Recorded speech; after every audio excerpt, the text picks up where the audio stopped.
Yeah, if anyone has phones here, if you have cell phones here, Yes. anyone can they go on? It will save some talking if you open the cell phone, Yes. go to Google, and go to proof of God in 5 minutes. If you have it, please do it. It has about 3.5 million views. I don't get any money for it because I signed it with my rights. But it's totally based on NASA. No, good in 10 minutes. Huh? Proof of God. In 5 minutes. Proof of God in 5 minutes. It doesn't take 10 minutes, so it takes 5 minutes. Thank you. If it's in English, it's fine. What? If it's in English, it's fine. English is Yes, in Hebrew, it'll take a little. Schroeder. That's it. Yeah. I urge you to watch it. You don't get 4 or 5 minutes for when you do streaming language. I don't play guitar. Ben, And everything I say here today, I've said at 770. Okay? it's 770 also. Yeah. Okay. Not also. Name. Here also. Yeah, 770. Okay, okay. So, with, I can't think of the name of the group.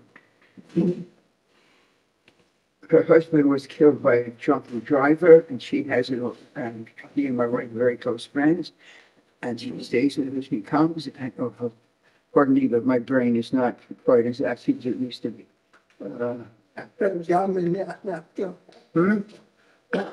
I understand that. Yeah, We all have the same problem. yeah. If you want your food, blood fried. Think for yourself.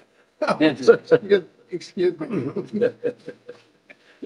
So when 600 missiles from Iran kill one person, that's all the proof you need. Yeah, they should think kill the Palestinians. some of the books by What's the, Salman, who's a close friend of mine from Johns Hopkins University. Harold Gans. Look up Harold Gans' books. He was a cryptologist during the war, an American during the Second World War, so he knows how to find subtleties, etc. And he's written a few very good books, statistically showing Harold Gans, G-A-N-Z? G-A-N-S, Yes.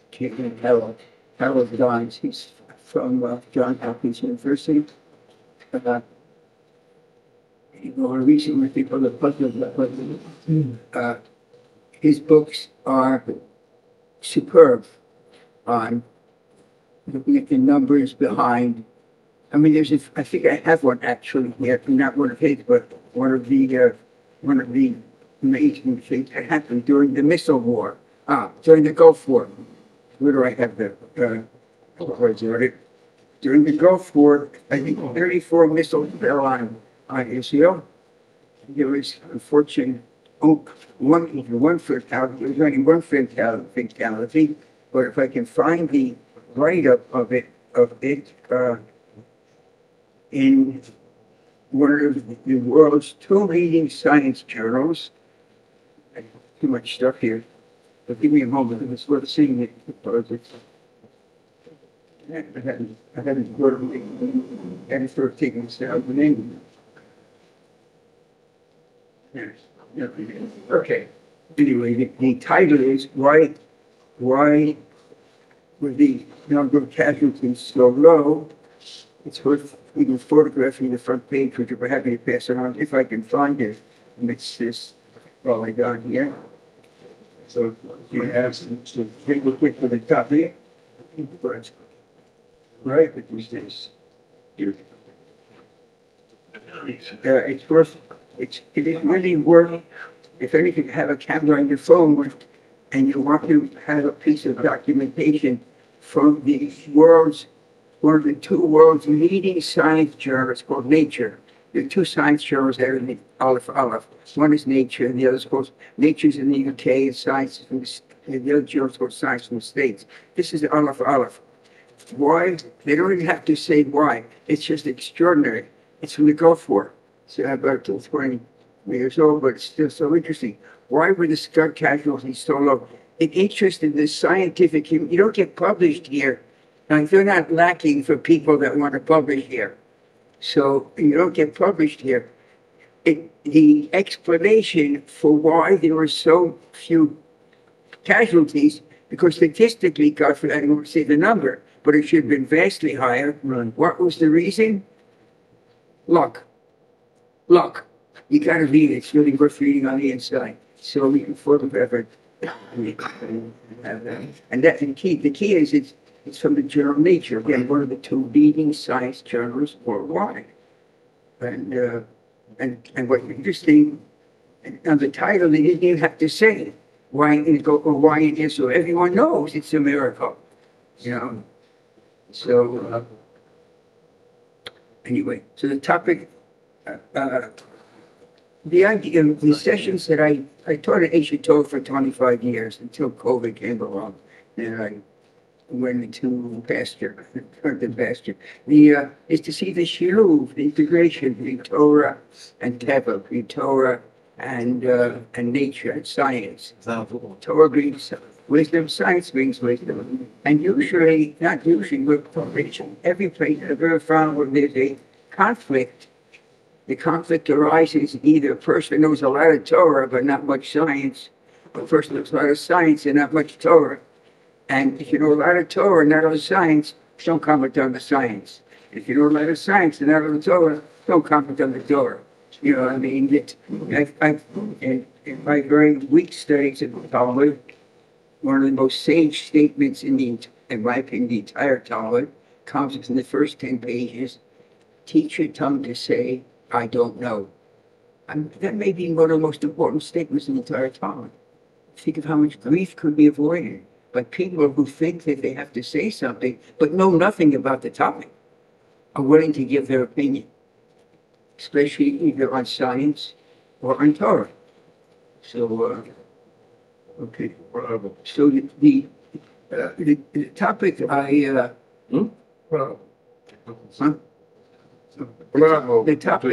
the topic that I would talk about today, we have about how much is it, half an hour or so? I know it. 60 minutes. 45, 60 minutes. I couldn't hear him. I won't 1 hour. 60 minutes, sorry. Excuse me, this is a little bit foolish. You can't quantify. Can't quantify what? You cannot quantify luck. Well, that's, yeah, because the statistics that they did, you mean, make it, it's not foolish science. So it makes no sense.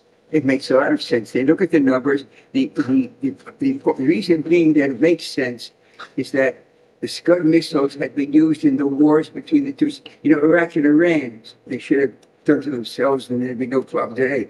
But Israel actually sold missiles to one of the two of them. And anyway, in the war of the cities, which predates this war between Iraq and Iran, they were using the same missiles. And the buildings were very similar, tower buildings. So the kill rate was known. That's why it's fought for. The kill rate of these missiles, the same Scud missiles that Iraq and Iran had fired at each other a few decades before this, and which Israel actually favored, which Israel favored one of them. I think it's Iraq. Iraq. Yeah, there was some money left over. We never would have known. Oh, that was when, as my The wife. USA favored Iraq because Iraq was against Iran. Yeah. And Iran had caused the thing with the hostages in 19... Oh, with the Americans. Something like that. The American house. And Under the as president. Barbara says, during that time, you get, what's it, not pushed up, time that comes in a nut and you feel the screen. And you get them very cheaply because that was the source, and the boats would go up with the missiles and they come back loaded with these nuts. Okay. I lived in the Washington, D.C. area for quite a while, and I was having a conversation with an acquaintance of mine who, I don't know what he did in the government, but he was very familiar with the Scud missiles. And he said what Iraq did was they cut them open, the missiles, and they put an additional section in, and then they welded it up. And the bead of the weld perturbated the flow patterns of the air around the missiles, and maybe also the additional segment inserted to get longer range for more fuel. Oh, if you're shooting. Could have perturbated the accuracy of those things. Okay. Luckily, many of them landed in the water. Many landed in the waters, but one of them did kill 36 American officers in one shot. the week after the head of the, what was his name, the American head of defense said, those missiles aren't worth anything. Al Tiftach Pele Satan. Really. Within a week after that, 36 American soldiers were killed when one of the missiles went off course and landed in an American barrack. It wasn't aimed at the American barrack. It just, you have to, don't take my word, I get goosebumps. I think of this. He opened his mouth, makes a stupid statement, which he has no right to make. And next thing, 36 of American soldiers are killed. I mean, you know, well, speak of art, just bring us peace. Okay. Okay, anyway, so this topic I wanted to discuss today, did I get it back? The topic I wanted to discuss today, unless you want something else, is a topic that comes up often, and it's the age of the universe. Oh, there's a book by Kaplan. Very Schroeder. No, there is a book By by Yes, Kaplan about the age of universe. Age of the It universe. takes from Yitzhak Iver in 1200. Yes, okay. So I want to do it from the science point of view. Larry Kaplan does come out and he says it's very interesting because Kaplan went to Moscow. Larry Kaplan in his scientific studies had a project which allowed him to see the archives, have you read the book, in Moscow, where, thank God, where the Russians stole all this stuff. If he says still exists, otherwise we've been bombed, we've been burned up by the bombing. So he saw the original, as I remember, the original manuscript by Isaac of Akko, which Isaac of Akko is a student. It's all based on Kitikne Eved Ivri. When is Kitikne? It's last week or the week before. Kitikne Eved Ivri. It's in Mishpatim. The opening sentence in Mishpatim is Kitikne Eved Ivri, and the Ramban explodes on this, and the Ramban with an N, and he says, why should all these laws start with Kitikne Eved Ivri? And then he makes the most amazing statements from, I get goosebumps from the inside of 1,000 years ago almost. He says, because every time there's a 6 into a 7, work 6 years, and he's slave, and then his freedom to 7, and he brings the many 6s into 7 that are in the Torah. Is clearly one of them. Is clearly one of them. He says they are a hint. Olam, his words. Olam. All the days of the what's all the days? That's 60. All the days of the world. Breshit bara Elohim ad Yirul Hashemayim. So he says, what is Olam? And then that's where Isaac of Akko, who essentially almost apologizes. He says it's being lost. You know, the Ramban, as the Mikvah was not allowed to make this part. You can't put the Mikvah Kabbalah is Kabbalah. But Isaac of Akko was his student. And he writes up, and Aryeh Kaplan brings it down verbatim in his book, Resurrection of the Age of the Universe. And it's really worth reading. But what's crucial is he saw the original manuscript. That it wasn't just like, I talk it, I haven't seen the original. You know, I'm never sure I've seen the original, so I'm just giving you like third hand grabbing. Okay. So we want to talk about the age of the universe. And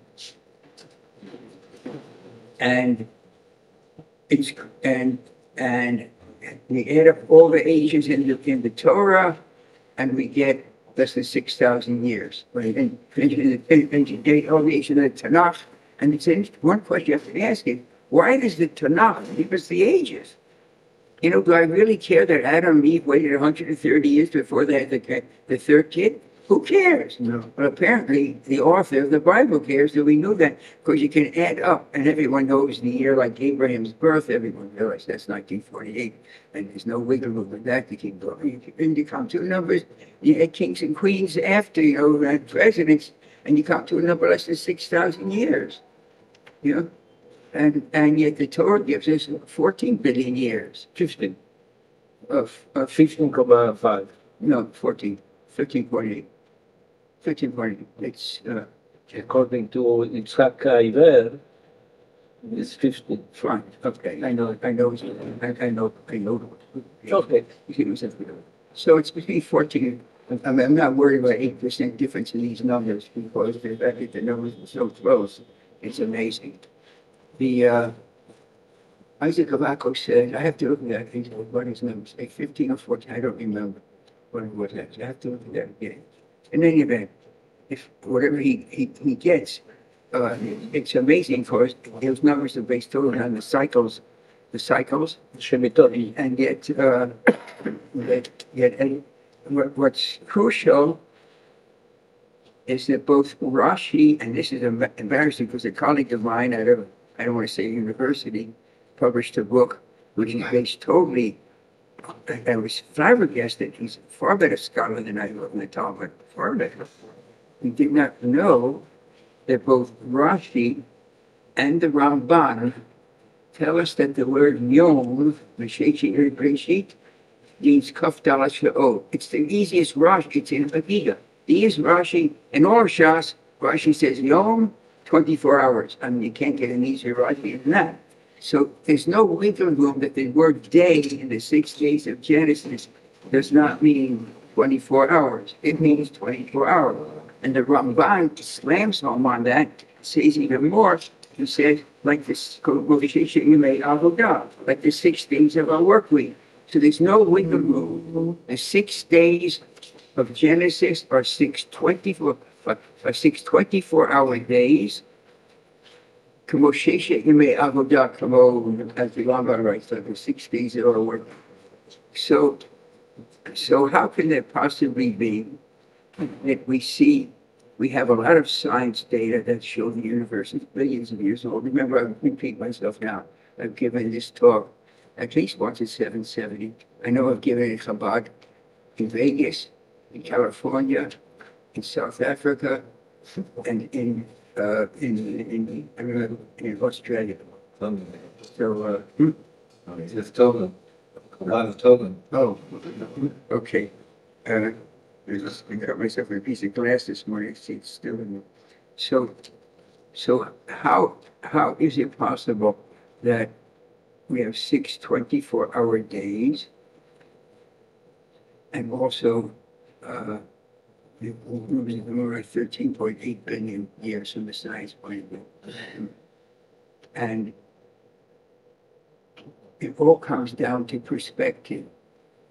What's interesting is that, to me, that Rashi and Ramban had to tell us that the days were 24 hours each, and the fact is the text says Yom. And Yom means 24 hours. I mean, that's what it means. It's not like an abstract word that doesn't appear. It appears consistently through the text. So how does these 24-hour days, which are like the 6 days of our work week, come to be? I'm not going to go into all of the detailed numbers. If anybody wants it, they can just email me, and I will be happy to send the calculations. But it comes down totally to the fact. Oh, this is laminated. I couldn't take it out, but I like that. So, yeah. This diagram is at least 10 years old. It might be 15 years old. It's directly from NASA. Every word on it is NASA, and it hasn't changed one word in 15 years. Okay, it's the same. It's the same. Defining yourself. I think this is probably the most major theological statement that science will ever be able to make. You just go to NASA, NASA, then you type in this WMAP, which is the initials for this satellite that got 2 people the Nobel Prize. And what you have here, or what is here, is a diagram of the development of the universe as it expands from a single point and explodes out. Notice that the Ramban also, with others as well, the Tanhuma in Tzav, find the 13th Tanhuma in Tzav, when God says to Tanhuma, Kol Edah, bring Kol Edah, but at the intent of look at it's in Tzav.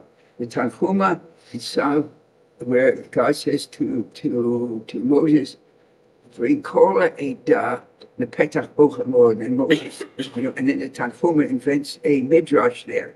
where Moses says to God, I can't do it. What do you got 6 million people here? How can and God says to Moses in this Midrash? But it is in Sav where God says to Moses, gather and the key is call the entire congregation. And then at that point the Talmud invents a Midrash in which he says that at that point Moses says back to God, what do you want from me? I didn't want this job in the first place. I didn't want me to get 6 million people at the tent of the meeting. You know, I got soldiers. I can't do it. And God says back to Moses a phrase in the Midrash, a phrase I've seen nowhere else in commentary, and I want to guarantee you, I have not seen all commentary. So there may be elsewhere. God says back to Moses, on this matter you'll be astounded. On this matter, I've seen it nowhere else in any commentary, but it may be also. On this matter, you'll be astounded. And then God says back to Moses, what's astounded? When I created the universe, it was no bigger than the black of your eye. I spread it out to the beings. Jesus said, this is the Tanhuma. It's 1,800 years ago, or maybe more, 1,900 years. So, science just discovered this. And, you know, people were debating it when I'm not so young, but it was in my lifetime that these numbers started being nailed down, that there was a beginning to the universe. And that's why I say this statement, this diagram here, is, in fact, probably the most important theological statement that science would ever make. There was a creation to the universe. Until about 60, that would be about 30 years ago, about 70 years ago, the overwhelming scientific opinion of the universe was it was nitzchi, eternal. There's no beginning to the universe. The universe is eternal. And then the work by Einstein, with his laws of relativity, etc., predicted that the universe had a creation and changed his equations to show a static universe. Because in Einstein's time, look at the stars. The Big Dipper always looks like the Big Dipper. It never changes. And he changed it. He added a foot, which he later said is the biggest blunder of his professional life. He had bigger blunders in his private life, but his professional life was the biggest blunder of his life, professionally. He could have predicted the creation of the universe from pure mathematics. And he missed it. And he traveled 5,000 kilometers to Hubble to see the data literally coming from the telescope, where the age of the universe from the science point of view is we have telescopes that brings light from deep space. And the light coming from deep space has to travel through space to get us. So the light waves actually swim through space. But space is expanding, stretching. And that's how is it stretching? Because the further the galaxy is from us, the more stretched out the light wave is when it gets to us. Because it's swimming literally through space, stretching out. No one has a clue how space stretches, but we know space is stretching. And what is it stretching into? It's the universe is expanding into something we have no idea, zero. If the universe has even an edge, maybe it's not expanding into anything. Maybe it's all that there is. I mean, we're so involved in our minds of an is that there is, but maybe there is a non-is also. You know, the biggest question, as even the famous Stephen Weinberger, blessed memory, who brilliant human being, but he thought he was mixed up on a few things theologically, but a really wonderful human being. As he said, the biggest question of everything is, why is there anything? Why is there anything? Why? He's a Nobel laureate, and the biggest question that exists is, why is there something rather than, not life, anything? You know, why is there existence? That's the major example. And what this diagram talks about is going straight from NASA, NASA, take it right up there. What this diagram looks at, we have a creation of the universe, which is big news. Starts at a small point, sounds like a burst of energy, and expands out. Each vertical line here is another billion years. Is about 14 billion years from here to here. We live on this oval. The universe is expanding in all directions, but you can't show that, you know, on You need a balloon. So the overview shows you can bring the specs of the galaxies that exist. This is the Saturn that map, the history of the universe. And what's interesting is the creation of the universe. Notice that it's not God, it's quantum fluctuations. And that's what that 5-minute video is that I said to our Proof of God in 5 minutes. That Proof of God in 5 minutes shows the amazing, and it's what these millions of views, the amazing reality that you can create a universe from nothing physical, provided you have the laws of nature. And you'll notice that the only name for God in Genesis chapter 1 is, what's the name for God in Genesis chapter 1? Elohim. Huh? Elohim. Elohim, yeah. God is manifest in nature. As the Ramban points out, Genesis chapter 1 is a science lesson of the development of the universe. The Rambam on that says it's a science, with the M, the Rambam. It's a science lesson, Genesis chapter 1, exactly how the universe developed. And it matches beautifully when you go through the numbers from, you go through the numbers match, the days match with the development of the world. So how do we understand that there can be two agents? This is essentially, I'm not going to get into all the details of day by day. You can go to my website, or if anyone wants to photograph, we have a copy of it here. We may have, if you have a copy machine, I can, anyway. The fact that both Rashi and the Ramban tell us it's 24 hours makes it pretty clear that there's something going on here. Because why would they have to say it? I mean, the word is day, so everybody knows it. So why would they have to slam down on that? And what comes out to be, of course, is that, first of all, the calendar is a 2-part calendar. There are the 6 days from creation up to Adam, and then there's a time from Adam and Eve forward till today. So the 6 days of Breshit, are unique in that the description of time is Vayi and Revoka. That phraseology for time doesn't exist anywhere else in the Tanakh. Oh, and this is totally off the topic, but I think it's so interesting. The word hallelujah, but I say hallelujah because I mean hallelujah. Where does it appear for the first time in the Tanakh? Huh? Of course it does. It's like saying it appears in print. Where Kelly? Bechinafshi. The Ramban, King David invents the word. Bechinafshi is a description of the development of the universe. If you read it with a science background, it's spot on. And he's so amazed by this, of what he said, that he invents a word at the end. I don't even see it as you pronounce it, hallelujah. It's just amazing. There's nowhere else. That's all else. Psalm 104, it's almost the end of the Tanakh. So it's really worth, in that psalm, seeing how magnificent it was that he would invent a word to describe it. Okay. So we have a creation of the universe, and we notice that it doesn't say God here, it says quantum fluctuations.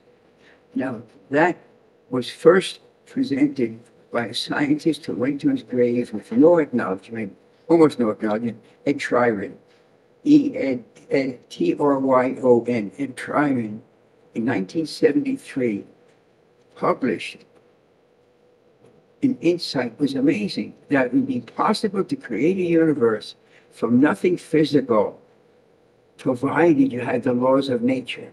It's a very interesting phenomenon. You had to have the laws of nature. So you had to have the laws of nature before there was a nature, which is rather interesting. And the description of the laws of nature is exactly in that video that I asked you to watch in Proof of God for 5 minutes, those laws of nature describe exactly the description of how God interacts with the world. The Elohim aspect of God. how God interacts with Elohim. So we have a creation of the universe from absolute nothing. Now we can't, the difficult way of saying there's nothing is nothing doesn't fit in the brain, as I say in that video, that we can't conceive of nothing. A black space is a nothing. A black space is space that's black, but that's something. So what nothing doesn't fit, but that's what would be around this diagram. You know, where there's a guy would answer the question, where is it expanding into? You know, the universe is not expanding to space, like a funnel. It's expanding in all directions, but the we can show them the vapors like this.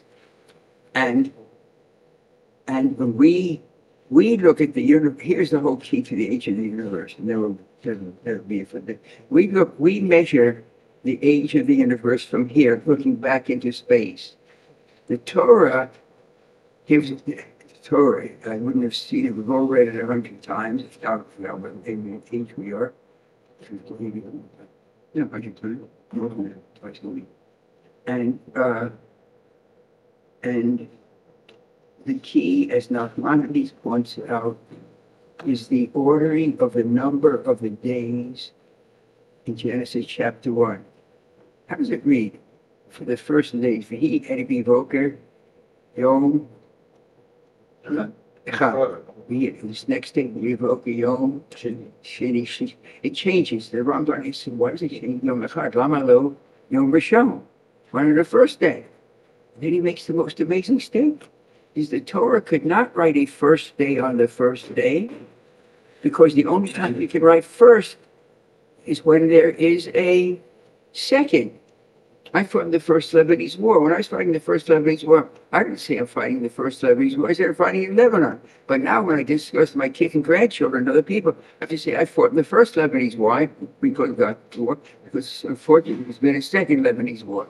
Okay? So that's how I relate to it. So there was no second. So the Torah says day one because there wasn't a second day, which tells us that the perspective of the Torah for the 6 days of Genesis is not from Sinai looking back in time. By the time you get to Sinai, there's a few 100,000 days. You know, 1,000 a year, 100,000 days. So where's the perspective from? For Sinai, if it says day one, it has to be from the beginning looking forward. That's the entirety of the age of the universe. Well, I was just, I say the lucky guy, the blessed guy. I learned on a TV show, that's what I said. I said I was just lucky. Saying you weren't blessed, you were blessed. Being blessed, it's a big blessing. Being blessed isn't, oh, how I'm blessed. Blessed is a gift. You don't deserve it one little bit. You either get it, you don't get it. I was lucky or blessed that I had taught science and Torah at the time when the world became interested in science and Torah. It doesn't make me better or worse or anything else. I just got that fortunate piece of gift. And so what happens is, if you see, what we discover is that when you measure time from where you make the measurement of the age of the universe, from that perspective, will determine the age of the universe that you get. We measure the age of the universe from here, and this is us, and I'm using the diagram from looking backward in time. So we look backward into a huge universe, and we try to see how much time it would take either to go back in time by looking at the light waves that reach us, or to go forward in time from the beginning. But the Torah doesn't have our perspective in time. That's the whole key. I'm not going to go into mathematics, but that is the key to the two ages of the universe. The Torah says Yom Echad, as the Ramban points out, because Od Lo Haya Yom Sheni, because there wasn't a second day, which means the view of the Torah was not from Sinai for these days, Sinai being hundreds of thousands of days. It's the perspective. I'm not saying where it was given. I'm saying the perspective that was written down by Moses from God that we have is from the beginning looking forward, because that's the only time we would have to say day one. Otherwise, that you say a first day. Like it says second day, third day, fourth day. That's the proof there. So the Torah sees time from the beginning looking forward, and the ministry universe expanding out. We look back in time from a huge universe and try to measure going back in time. And it turns out, astronomy-wise, cosmology-wise. It's only mathematics, it's arithmetic, actually. Once the science gives us the number, science has given us a number of how much space has expanded. And Ramban writes that there was, the first creation was Dak Ma'od Ein Bo Mamash, was so thin, it had no physical substance. Sounds like energy to me. What do we know that something that's so thin, but Fueling. what? The fueling. No, here you can grab, but you can use them just in the Greek. But I want to stick with words that we use commonly. The light is the only air you can grab. You can put in a box. But light, energy, you can't. You can't grab a light beam. Okay. So Dakmos ain't bomash. It has no physicality. Because of that statement of Ashton, when matter finally forms, when there will be yesh, time grabs a hold. So time locks in. Light beams don't record time. At the speed of light, time doesn't pass. If you travel on a light beam from the sun to the earth, you would age 0. If you at the speed, if you travel the speed of light, okay? But if we measure the time it takes a light beam, because we're out of it, takes about 8 minutes and 15 seconds or so for the light to reach us. But the light beam says 0. What are you talking about? And it's 0. So there's two perspectives of time, and many perspectives of time. But that was just an example from the sun to the earth. So the Torah sees time from the beginning, looking forward, and tells us up to Adam. 6 days. We look back in time into years that expanded. We come from the creation up to Adam about 14 billion years. And science said, you know what, they're both the same. Because we measure the 14 billion years out here, looking back in time. The Torah measures the 6 days, looking forward into time. If we take the numbers and the straight numbers, and you get them from my website, if you email, right, just ask age of the universe, I'll send that person. They can send it out to anything they want. The actual printout of I may have it here. Then you start connecting it. We see the billions of years from here. The Torah sees the time here. Up, we live here. The 6,000 years take place on the thickness of this line here because it's so expanded. If we take our time and run it back in time, it turns out that the perspective, the key word is perspective, of the age of the universe compresses exactly. It's astronomy. I'm not an astronomer. I took one astronomy course back freshman year about 70 years ago. Close to 70 years ago. If you run this back in time, the perspective of time compresses exactly as the expansion of the universe going back in time gets smaller. It's just astronomy. How you would see time if we existed here, we would get a different number for the age of the universe. Obviously, the universe is not, and we still run back. So you run it back in time, the perspective of time compresses and compresses, and the amazing thing is the ratio between this and this Mishiyeshit first mind we have matter time grabs hold is, I'm just rounding off numbers, about 900 billion, which when you do the actual mathematics, it's almost embarrassing. It maps exactly onto 5.5 days. Why 5.5 days? Because Adam is created halfway through the 6th day, and the Talmud makes that clear that it's not 6 days. It's 5.5. In the second half of the 5 days, Adam is already present. Adam is created halfway through the 6th day. So that's essentially it. In words. There are numbers that go into this, but again, just very in one sense, if you had to understand it, we see time from here in a wide expanded universe. Torah sees time from here when the universe is small. I measure 14 billion years. Science tells me that if I take my numbers from here and go back to here, astronomy, not Jerry Schroeder, astronomy. I take these numbers back to here, I have to know how much to divide this by this, the difference in the sizes. And it comes out to be, just in rounding off numbers, 900 billion. Not my number. Go to the textbooks, you'll find it. 900 billion, which turns out when you divide 15 billion years by 900 billion, you get 6 days. I mean, that's just the fact that indeed, I don't know if it means that God wrote, proves that God wrote, gave Moses the information about it, the Ramban and Mikubal, but it does show clearly that when there are these conflicts that exist, if you look at them scientifically and theologically, you'll often find that this changes to this. What is, it says Dark Ages, but that's not the historical Dark Ages. What? Where? Up top on. Oh, no, that's the, the universe was black for a while. Okay. Light couldn't break free, it was stuck. Okay. This is all, and every word here again is not, but you can get it yourself. I did. Oh, yeah. It's amazing. It's amazing. Everyone should all, every theologian should all this. This is the biggest theological statement science made. There was a creation to the universe. And for the creation, you had to have the laws of nature. And the only name for God in Genesis chapter 1 is Elohim. God using the laws of nature. And God uses the laws of nature to create the universe. There's a book, the book has excellent science, but the closing chapter borders on absolute stupidity and embarrassment. Is the author's a Jew. He thinks he's wiped God out of the picture.